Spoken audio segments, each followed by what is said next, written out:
Then India, we have CDSCO as our regulatory agency. For CDSCO, just remember, very very simple.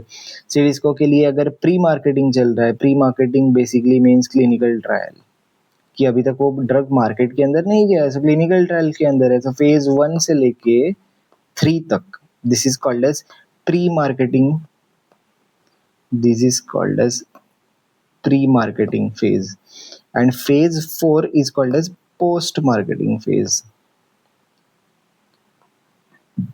So pre marketing के अंदर अगर कोई ADR हमें मिला, adverse event मिला during clinical trial, within 24 hours the principal investigator, that is the physician who is concerned with the clinical trial, he needs to report that event immediately to the DCGI, and then within 14 calendar days all the remaining detailed information about the case, be it patient details or reporter details or suspect details or all the nitty-gritties and minute details about the event, it should be submitted within 14 calendar days. लेकिन within 24 hours के अंदर at least वो event report हो जाना चाहिए to the DCGI.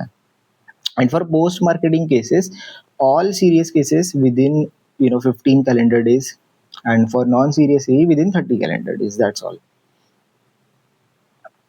I hope this is clear to you.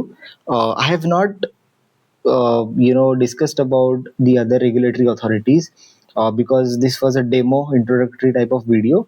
When you will join the course, you will learn in depth about everything.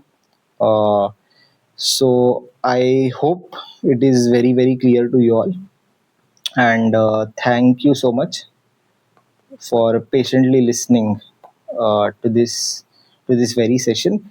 And please be free to ask your queries in the comment section. And yeah, just thank you so much from my end, and all the very best.